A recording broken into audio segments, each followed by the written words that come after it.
வெண்முரசு. கிராதம் 20. வாசிப்பது சந்தீப். காலத்தின் இருள் தேங்கிய கரிய அரண்மனையின் அறைகளினூடாக விதிர்ப்பு கொண்டு அசைந்த உயிர்த்தசைகளினாலான தரைமேல் கால் வைத்து உயிர்ப்புக் காற்றின் அலைகளால் குழலும் ஆடையும் அசைய அர்ஜுனன் நடந்தான். சித்ரபுத்திரர் அவனுக்கு வழிகாட்ட யமி துணைவர பின்னால் ஆதும்பரனும் சண்டாமிருகனும் சம்பரனும் சார்துலனும் உடன்வர இருளில் புதைந்து அவ்வறைகளைக் கடந்து அரச மண்டபத்தின் முகப்புக்கு வந்து நின்றான். அங்கிருந்த காவலர் அவனை வணங்கி வாயில் திறந்து உள்ளே கொண்டு சென்றனர்.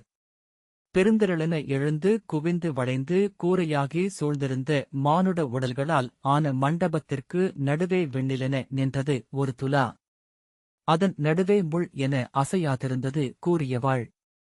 அதன் கீழே அமைந்த அரச மேடையில் தன் தேவி தூமாரண இடம் அமர்ந்திருக்க முகங்கள் விழுதிறந்து இதழ்களில் நுண்சொல் உறைந்திருக்க பதிந்த 7 மணிமுடி சூடி காலதேவன் அரியணை வீற்றிருந்தான். அனல் ஒளிரும் விழிகளும் எருமைக்கொம்பு போன்ற மீசையும் புலிவிழிகளும் மான்விழிகளும் கொண்டு கோத்த இளநீலமணியாரங்கள் பரவிய மார்பும் பல்கோத்து அமைத்த வெண்மணியாரம் சுற்றிய பெருங்கைகளும் இருள் நெய்த ஆடையும் குருதியொளி கொண்டிருந்த கழல்கள் வளைத்த கால்களும் கொண்ட காலதேவன் அவனை கூர்ந்து நோக்கிக் கொண்டிருந்தான். அவனுக்குக் கீழே நிழலுருவ கணதேவர்கள் தரையில் படிந்தும் சுவரில் மடிந்தும் நின்றிருந்தனர். அவன் விழுதிரும்பியதும் உடல் கொண்டெழுந்து வணங்கி ஏவல் காத்தனர். அர்ஜுனன் அவன் முன் சென்று வணங்கினான். அஸ்தனபுரியின் குருகுலத்து பாண்டுவின் மைந்தன் அர்ஜுனன் நான். தென்திசை ஆளும் அரசனை பார்க்க வந்துள்ளேன் என்றான். மீசையை நீவியபடி விழிகளில் புன்னகையுடன் காலன் கேட்டான். நான் பிறிதொரு அரசன் என்கின்றீர் அல்லவா? அவன் விழிகளை சந்தித்து அர்ஜுனன் சொன்னான். ஆம், நன்று. அவ்வெண்ணம் போற்றற்குரியது என்றபின் திரும்பி அவருக்கொரு பீடம் அளியுங்கள் அமைச்சரே என்று சித்ரபுத்திரரிடம் சொன்னான். அவர் ஒரு கணம் தயங்க, ஆம், இங்கு இதற்கு முன் ஒருவர் என் முன் பீடத்தில் அமர்ந்ததில்லை. ஆனால் இவர் அதை கோரிப் பெற்றிருக்கிறார் என்றான். கணத்தோர் 2 நிழல் புடைத்து எழுந்து அமைத்துச் சென்ற பீடம் மழலை குழந்தைகளை கைகளையும் கால்களையும் ஒன்றுடன் ஒன்று பின்னி முடைந்து அமைத்ததாக இருந்தது. இளமார்புகள் மூச்சில் எழுந்தமைந்தன. குழைந்த வயிறுகள், தொப்புள்கள், பால்திரை மாறா கண்கள், சுவை தேடும் சிற்றுதடுகள். அர்ஜுனன் கையால் தொட்டு அவற்றின் மென்மையை உணர்ந்தபின் அமர்ந்து கைகளை பக்கவாட்டில் வைத்து நன்கு சாய்ந்து கொண்டான். அவர்கள் உங்கள் குலத்தில் வாழ்வு முற்றாதிருந்த மைந்தர்கள் என்றான் காலன். அர்ஜுனன் இவ்வுடல்கள் அல்ல அவர்கள் என்றான். காலன் இவ்வுடல்களில் அவர்கள் தங்கியிருக்கிறார்கள் என்றான். அவர்கள் உதர்த்துச் சென்ற பொருட்கள் இவை. இவற்றில் எஞ்சியிருப்பது எதுவென்றாலும் அவர்களுக்கு உகந்ததல்ல என்றே கொள்வேன். என் மூதாதையர் அறம் பிழைக்காத கோல் கொண்ட அரசர்கள் அளித்த அன்னத்தாலும் நீராலும் விண்ணில் நிலை நிறுத்தப்படுகிறார்கள். அவர்கள் அங்கு அறமீறல் ஒன்றுக்காகவே துயிர்கொள்வார்கள். காலன் அவனை நோக்கி சில கணங்கள் அமர்ந்திருந்தபின் இந்நீர் அருந்துக என்றான். ஆகுக என்றான் அர்ஜுனன். ஒரு கணத்தவன் கொண்டு வந்த தாளத்தில் இருந்த தலையைப் பார்த்து அர்ஜுனன் விழி சுருக்கினான். யுதிஷ்டிரரின் விழிகள் அவனை துயருடன் நோக்கிக் கொண்டிருந்தன. அவர் இதழ்கள் அசைந்தன. வெட்டி வைக்கப்பட்டு அந்த தலையைத் தூக்கிக் கீழே ஒழுகிய குருதியை பொன்னாலான கிண்ணத்தில் ஊற்றி அவனிடம் நீட்டினான் கணத்தான். பார்த்தா, அது என் துயர் என்றார் யுதிஷ்டிரர். காலன் நகைத்து, அது விழிமயக்கல்ல, இங்கு நாங்கள் உண்பது கீழே வாழ்பவர்களின் குருதியைத்தான். மானுட உடல்களில் கணம் ஒழியாது ஊறும் குருதி எங்கு செல்கிறதென்று எண்ணுகிறீர் என்றான். ஆம், அவற்றை காலம் உண்கின்றது என்று உயிர்வேதம் சொல்கிறது என்றபடி அவன் அக்குவளையை எடுத்தான். யுதிஷ்டிரர் பார்த்தா, அது என் தனிமை என்றார். அவன் அதை அருந்தியதுமே சோர்வெல்லாம் மறைந்து புத்துணர்வடைந்தான். சுவையானது என்றான் யமன். ஆம், என் சுவை என்றான் அர்ஜுனன். சொல்க, நீர் வந்த நோக்கம் எது என்று யமன் கேட்டான். அதை முன்னரே அறிந்திருப்பீர்கள் காலரே.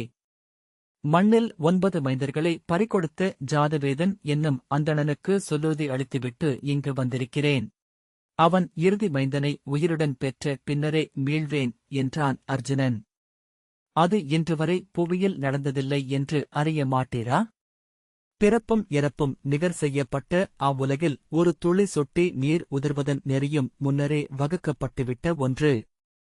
நானல்ல, பிற திசைத்தேவர்கள் அல்ல, 3 முதல்வர்கள் அல்ல, முழுமுதல் பிரம்மமே எண்ணினாலும் அதை மாற்ற முடியாது என்றான் காலன். ஆம், அவ்வாறே எனக்கு சொல்லப்பட்டது. ஆனாலும் வாக்களித்து ஒன்றின் பொருட்டு தன்னை முழுதளிப்பது வீரனின் கடமை என்றான் அர்ஜுனன். காலன் தொடைத்தட்டி உரக்க நகைத்து, நீர் முன்னரே உயிர் துறந்து விட்டீர், பாரும் என்று இடப்பக்கம் கை நீட்டினான். அங்கு தன் உடல் ஒரு பீடமென போடப்பட்டிருப்பதை அர்ஜுனன் கண்டான். இரு கைகளையும் கால்களையும் ஊன்றி மல்லாந்து வளைந்து வயிறு மேலே பறந்திருக்க நின்றிருந்த அவன் உடல்மேல் தூமக்கலம் இருந்து புகைந்து கொண்டிருந்தது. யமுனைக்கரையின் புதற்காடு ஒன்றுக்குள் சடலத்தின் மீது காகங்கள் அமர்ந்திருக்கின்றன என்று அரத்தோன் சொன்னான். அவை என்னை உண்ணட்டும் என்றான் அர்ஜுனன். இறப்புக்கு என்றே எழுந்தேன். இறந்து இங்கு வந்திருக்கிறேன். இங்கு ஏதேனும் நான் இழப்பதற்கு இருந்தால் அதையும் கூறுக. இழந்து இழந்து சென்று எல்லையில் பெற்றுக்கொள்கிறேன் நான் விழைவதை என்றான் அர்ஜுனன். ஒரு சொல்லின் பொருட்டு வந்துள்ளேன். அது ஒன்றே நான் நிலை கொள்வது. யமன், இங்கு நீர் இழப்பது மரத்தால் அறத்தால் அழியால் நீர் ஈட்டிய விண்ணுலகங்களைத்தான். இந்நற்செயலுக்கென உமக்கு வந்தமையும் அருட்கொடையையும் நீர் இழப்பீர். மைந்தர் அளிக்கும் அன்னமும் நீரும் இங்கு வந்து சேர்வதில்லை. முடிவெளி வரை இங்கு ஒளி எழுவதில்லை என்றான். இளைய பாண்டவரே, முடிவெளியில் வாழ்வதென்பதே நரகம். அங்கு செல்வதற்கு மட்டுமே பாதை உள்ளது என்று யமன் தொடர்ந்தான். நரர்களினால் ஆனது அது. நீர் வெறுப்பவர்கள் மட்டுமே சூழ்ந்திருக்கும் முடிவிலா இருள்வெளி அர்ஜுனன் விழிமாறாது அவ்வாறே ஆகுக என்றான். நான் கடந்து வரவேண்டிய இடங்கள் அவை என்றே கொள்கிறேன். என் எல்லை எதுவென அறியும் வாய்ப்பு இது. எழுந்து வரும் ஒவ்வொரு எல்லையையும் கடக்கிறேன். கடக்க முடியாத எல்லையில் அழுகிறேன். எங்கும் நின்றிருக்க மாட்டேன். நீர் அஞ்சவில்லையா என்றான் யமன். நான் எனக்கென என்றும் அஞ்சியதில்லை என்று அர்ஜுனன் சொன்னான். என் சொல்லை நெஞ்சில் அணிந்து அங்கொரு அந்தணன் எனக்காக காத்திருக்கிறான்.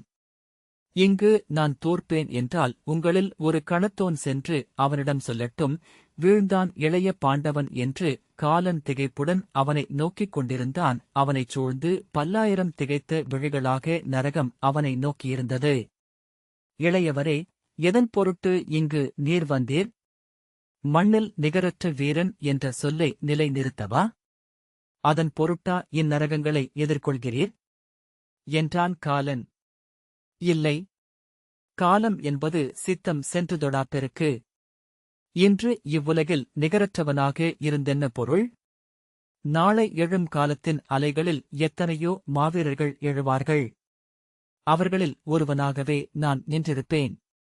எனவே ஒருபோதும் அச்சொல் என்னை தருக்கி நிமிர வைத்ததில்லை என்றான் அர்ஜுனன். பிறகென்ன? தோழனால் அவ்வந்தணன் புறக்கணிக்கப்பட்டான் என்பதனாலா? அவனுக்கெதிராகவா இங்கு கிளம்பி வந்தீர் என்றான் யமன். ஆம் என்று அர்ஜுனன் சொன்னான். அவனில் கூடியிருக்கும் தெய்வமேதென்று அறியேன். அது இறங்கிய பின் அவ்வந்தணனைப் பழித்து துரத்தியமைக்காக அவன் நாணக்கூடும். அன்று அவன் காலடியில் அமர்ந்து அவன் தவறியவற்றை ஆற்றும் பொறுப்பில் நான் இருந்தேன் என்று அப்போது அவனிடம் சொல்ல வேண்டும் என்று அர்ஜுனன் சொன்னான். காலத்திற்கிடையே அவனை வென்று செல்வதற்காக அல்ல, அவன் விட்டுச் சென்றதை நிறைவேற்றவே வந்தேன். அரியணை விட்டு எழுந்து ஓர் அடி வைத்து முன்னால் வந்து குனிந்து விழிகூர்ந்து நோக்கி யமன் கேட்டான். காலத்தின் மறுமுனையையும் காண விழிகொண்டவன் நான். ஒருநாள் அவனை நீர் மறுதலிப்பீர். நாவால் அவனைப் பழிப்பீர். உளம்பெருத்து அவனிடமிருந்து விலகிச் செல்வீர். அதை அறிவீரா? சித்திரபுத்திரர் நீள்மூச்செறிந்தார். ஆம், அறிவேன் என்று அர்ஜுனன் சொன்னான். தன் முழு விடுதலையை தன்னந்தனியாகவே எவரும் ஏறிக்கடந்து அடைய வேண்டும். அத்தனிமையில் கற்றதும் உற்றதும் முற்பிறப்பில் பெற்றதும் உடனிருக்காதென்று நூல்கள் சொல்கின்றன. காலன் பெருமூச்சுடன் திரும்பி அமர்ந்து கொண்டான். இன்று நீர் வெல்ல வந்தது எவற்றை என்றறிவீரா? 28 நரகங்களால் ஆனது இவ்வுலகம். ஒன்றிலிருந்து பிறிதொன்றுக்கு ததும்பிச் சுட்டும் மானுடர்கள் இறுதி ஆழத்தில் இருக்கும் இருளுலகில் சென்றமைகிறார்கள். அவ்வுலகங்களை வென்று வருபவன் இறப்பை வென்று நின்று சொல் கூற முடியும். இக்கணமே எழுகிறேன். நான் வந்தது அதற்காகவே என்றான் அர்ஜுனன். பெருமூச்சுடன் கால்களை தளர்த்தி அமர்ந்து, இன்று வரை இப்படி நிகழ்ந்ததில்லை. எனவே நிகழப்போவது என்னவென்று நான் அறியேன். உமக்கென என் உள்ளம் துயர் கொள்கிறது என்றான் காலதேவன். அரத்திக்கிறைவனின் 4 உதவியாளர்களும் வந்து அர்ஜுனனின் அருகே நின்றனர். சித்ரபுத்திரர் தலைவணங்கி, வருக, இளைய பாண்டவரே, தங்கள் வழியைக் காட்டுகிறேன் என்றார். அவன் திரும்பியதும் யமி அவன் கையைப் பற்றி, வேண்டாம் இளையவரே, அது மீள முடியாத பாதை என்றாள். அர்ஜுனன், அனைத்து பாதைகளும் மீள முடியாதவைதான் இளையவளே. மீளுதலென்பது ஒரு நம்பிக்கையன்றி வேறல்ல என்றான். அவள் விழிநீருடன், எதற்காக இது என்றாள். நான் வீரன் என்பதற்காக. என் உள்ளிருக்கும் பிறப்பியல்பு இதைச் சொல்கிறது என்பதற்காக என்றபின் புன்னகையுடன் அவள் தோளைத் தொட்டுவிட்டு திரும்பி நடந்தான். இளையவரே என அவள் அழைத்தாள். அவன் அக்குரல் கேட்டு திடுக்கிட்டு திரும்பி நோக்கினான். நான்தான் என்றாள் கரிய பேரழகி. அவன் உளம் விம்ம திரும்பி அவளை நோக்கி நடந்தான். அவள் பின்னால் விலகவில்லை என்றாலும் நடுவே இருந்த தொலைவு குறையவில்லை.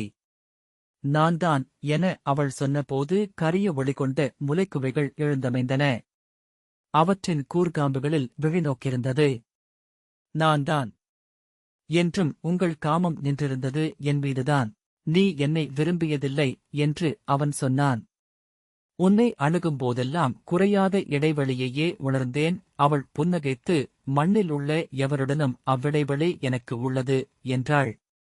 அவன் மேலும் முன்னகர அவள் அதே தொலைவுக்கு அப்பால் ஒரு குளிர்ந்த நீர்த்துளி என இருளின் ஒளி சூடி நின்றாள். நான் அழிக்க விழைந்தேன், வெல்லப்படுவதை அல்ல என்றாள். வெல்லாது ஒன்றைக் கொள்வது எனக்கு பழக்கமில்லை. அவள் நீள்மூச்சுடன், ஆம், 2 ஊசல்களில் நாம் ஆடிக்கொண்டிருந்தோம். தொட்டு தொட்டு விலகினோம் என்றாள். நீ என்னை விலக்கினாய். அணுக்கத்தின் உச்சத்தில் ஆண் மட்டுமே உணரத்தக்க ஒரு விலக்கம் அது என்றான் அர்ஜுனன். அவ்விலக்கத்தை நீ பிறருக்கு அளித்தாயா? உண்மையைச் சொல். அவள் விழிதிருப்பி, இல்லை என்றாள். அவன் நெஞ்சு எழுந்தமைந்தது. ஒருவருடன் என் கல்வி கலந்தது, பிறிதொருவரிடம் என் உடல் கலந்தது. இருவரிடம் இருமுலைகள், அவற்றுக்கு தடைகள் இல்லை. அவள் நெஞ்சக்குமிழிகள் விம்மித் தளர்ந்து மீண்டும் விம்முவதை அவன் நோக்கிக் கொண்டிருந்தான். உங்கள் முன் வந்து நின்றது என் இருத்தல். ஆணவமென்றும் உணர்வு குழம்பல் என்றும் மாற்றுரு கொண்டு ஆடியது அது. அறிவீர் இளையவரே, இருத்தலை அறிதல் எவருக்கும் இயலாது. அறிதல் என்பது ஆதல், கடந்து செல்லல். அமைதலே இருத்தல். பாறையை காற்று அறிய முடியாது. அவள் குரல் தழைந்தது. நான் கொந்தளித்துக் கொண்டிருந்தேன் இளையவரே. அணுக்கத்தில் அகற்றியும் அகன்றபின் எண்ணி ஏங்கியும், அரசு என்றும் தேவி என்றும் வாளென்றும் வெண்பட்டென்றும் ஒளி மாறிக்கொண்டிருந்தேன். அவன் பெருமூச்சு விட்டு, ஆம், அதை நானும் எங்கோ உணர்ந்திருந்தேன் என்றான். கரிய நதி யமுனை. அது இந்திரன் நகரைச் சூழ்ந்தோடுகிறது. அதற்குமேல் நான் சொல்வதற்கேதுமில்லை. அவன் அவளை நோக்கி மீண்டும் ஓர் அடி வைத்தான். சித்ரபுத்திரர் அவன் தோளைத் தொட்டு, திரும்புகிறீர்களா பாண்டவரே என்றார். இல்லை, நான் திரும்புவதில்லை என்றபின் அவன் அவள் விழிகளை விலக்கி முன்னால் சென்றான். உகிரெழுந்த கால்களுடன் ஆடி நடந்த சிம்மமுகம் கொண்ட சார்தூலன் திரும்பி, களம்பட்டு நீங்கள் விழுந்தால் மண் உங்களை அணைக்கையில் உயிர் கொண்டு செல்ல வரவேண்டியவன் நான். 100 களங்களில் உங்களுக்கு வலப்பக்கம் நின்றிருக்கிறேன். உங்கள் கைத்திறனும் விழித்திறனும் உளக்கூர்மையும் நன்கறிந்தவன். வேண்டாம் பாண்டவரே. 28 பெரு நரகங்களைக் கடந்து வருவது எவருக்கும் இயலாது. ஏனெனில் ஒன்றிலிருந்து பிறிதொன்றுக்கு நழுவி கீழே மட்டுமே செல்ல முடியும். அம்முடிவெளி ஆழத்திலிருந்து மேலே வரும் பாதை என ஏதுமில்லை. இப்புடவி அமைக்கப்பட்ட போதே அவ்வாறுதான் உருவாகியுள்ளது என்றான். அவனை நோக்கி புன்னகை செய்து, நான் ஒற்றை இலக்கை மட்டுமே எப்போதும் நோக்கக் கற்றவன் என்றான் அர்ஜுனன். மாந்தலையுடன் அவன் அருகே வந்த சம்பரன் விழிகளில் ஈரம் மின்ன, உங்களுக்கு வில்தொட்டு அளித்த ஆசிரியர்களை விண்ணேற்றம் செய்ய கடமை கொண்டவன் நான். இது துரோணரின் சொல்லெனக் கொள்க. இது ஒழியாப் பெருநரகம். விண்ணுளோர் கொண்ட மாட்சிக்கெல்லாம் நிகரான கீழ்மை வெளி. என் மன்றாட்டு இது. பாண்டவரே, இக்கணமே மீள்க என்றான். துரோணர் இச்சொல்லை ஒருபோதும் சொல்ல மாட்டார். இலக்கு என்பது எப்போதும் ஒன்றே என்று கற்பித்தவர் அவர் என்றான் அர்ஜுனன். அவனுக்குப் பின்னால் வந்த ஆதும்பரன் எண்ணித் துணிக, பாண்டவரே, சொல்லெழுக்கையில் இவற்றை நீங்கள் எண்ணியிருக்கவில்லை போலும் என்றான். இதனால் நீங்கள் அடைவதென்ன? இப்பெருந்தியருக்கு நிகராக 7 விண்ணுலகங்களை 7 முறை அளித்தாலும் துலாக்கோல் நிகர் காட்டுமா என்ன? இப்புடவியில் அனைத்தும் நிகர்கொண்டவை. அளித்து பெறப்படாதவை எங்கோ நின்று தவிக்கின்றன. நம்மை அவை வந்தடையாது இச்சூழல் முடிவுறுவதில்லை. இது வணிகமல்ல, ஓதும்பரரே. வீரத்தில் கணக்குகளில்லை என்றான் அர்ஜுனன்.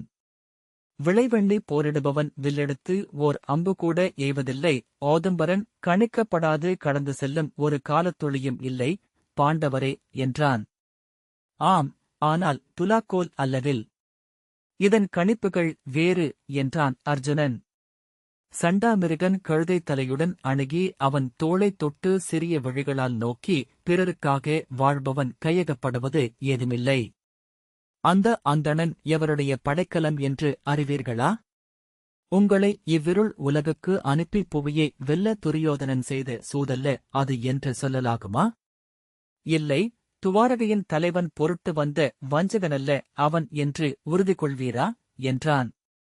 ஐயம் கொள்பவன் வீரனல்ல, அரசு சூழ்பவன் களம் நிற்க முடியாது என்றான் அர்ஜுனன். வீரர்கள் ஆடற்களத்தில் வீரத்தையே முன்வைக்கிறார்கள். சிறுமதியை அல்ல, பெருவழியே அவர்களின் பாதை. விலகுக. ஆனால் வஞ்சத்தால் வீழ்ந்த வீரர் பலர் உண்டு என்றான் சண்டாமிருகன்.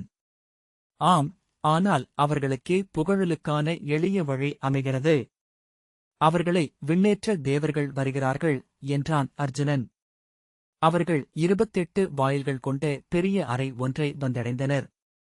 அவ்வாயில்கள் அனைத்தும் உள்ளிருந்து உந்தப்பட்டவை போல விம்மி அதிர்ந்து கொண்டிருந்தன. சித்திரபுத்திரர் புன்னகைத்து, 28 நரகங்களுக்கும் இங்கிருந்து வழியுள்ளது. இதன் பெயர் பரிச்சேதம். ஒன்றிலிருந்து இன்னொன்றுக்கு அதை வென்று கடந்து மட்டுமே செல்ல முடியும். இங்கு நீங்கள் உங்கள் வழியே தெரிவு செய்யலாம் என்றார். மூடிய அந்த வாயில்களின் தாள்கள் பொன்னாலானதாக இருந்தன. அர்ஜுனன் அதை நோக்குவதைக் கண்ட சித்திரபுத்திரர், நரகங்களின் தாள்கள் அனைத்துமே பொன்தான் என்றார். வாயில்களைத் தெரிவு செய்யும் உரிமை நரகு செல்பவர்களுக்கு அளிக்கப்பட்டுள்ளது. இதோ உங்களுக்காக 28 வழிகள். 7 அடிக்கு அப்பால் இருந்தன அவ்வாயில்கள் அனைத்தும். 7 முறை எண்ண உங்களுக்கு வாய்ப்பிருக்கிறது, இளைய பாண்டவரே. உங்கள் தொல்குலத்தை, உடன் பிறந்தவரை, மைந்தரை, நற்பெயரை, வரும்புகளை, மூதாதையரை, விண்ணுலகை ஒவ்வொரு அடிக்கும் எண்ணிக்கொள்ளுங்கள். ஒன்று தடுத்தால் கூட பின்னடி எடுத்து வைக்க வாய்ப்புள்ளது என்றார் சித்திரபுத்திரர்.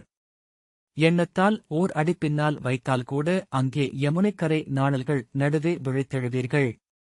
அர்ஜுனன் அவற்றில் ஒரு வாயிலை நோக்கி கால்களை எடுத்து வைத்து, என் குலத்தை இதோ கடக்கிறேன். என் உடன்பிறந்தாரை மிதித்து இதோ கடக்கிறேன். என் மைந்தரை இதோ கடந்து செல்கிறேன். என் நற்பெயரை இதோ உதறுகிறேன். என் வருபுகளை வீசுகிறேன். என் மூதாதையரை மறுபுரைக்கிறேன். இதோ விண்ணகங்கள் அனைத்தையும் விலக்குகிறேன் என்று அணுகி பொற்தாழில் கை வைத்து அதைத் திறந்தான். ஊன் உண்ணும் விலங்கொன்றின் வாய் திறந்தது போல் கெடுநாற்றம் எழுந்து கணத்தோரையே மூக்கு பொத்தி முகம் சுளிக்க வைத்தது. அது தாமிஸ்ரம் என்னும் உலகு என்றார் சித்திரபுத்திரர். ஒவ்வொருவரும் தங்கள் உள்ளாழத்தில் தங்களுக்குரியதை அறிந்திருப்பார்கள். எண்ணிக் குழம்பியோ எண்ணாது முந்தியோ அவர்கள் தெரிவு செய்வதே அவர்களுக்கு உரியதாக முன்னரே இங்கு வகுக்கப்பட்டிருக்கும். தாமிஸ்ரம் பிறர் குழந்தையை கொன்றவர்களுக்குரியது என்றார் சித்திரபுத்திரர். கொன்ற மைந்தரை எண்ணுக. அவர்களின் அன்னையர் விழிநீர் சொரிந்து சொன்ன தீச்சொற்கள் நிறைந்தது அவ்விருள்வெளி இருளுக்கு அப்பால் நோக்கிய அர்ஜுனன் பல்லாயிரம் எலிகள் முட்டி மோதும் ஓர் ஆழத்தைக் கண்டான். எலிகள் அவன்மேல் குனிந்து முத்தமிட்டது மாலினியின் மூச்சு. துயில்க இளவரசே, அது வெறும் கனவு. அவன் இருமுறை விதும்பி, மிகப் பெரியவை, மின்னும் கண்கள் என்றான். நினைப்பொழிக, அது கனவு. காலையில் விழித்துக் கொள்வீர்கள். நினைப்பளவும் தயங்காமல் அதற்குள் பாய்ந்தான். இந்த வாசிப்பை கேட்டதற்கு நன்றி.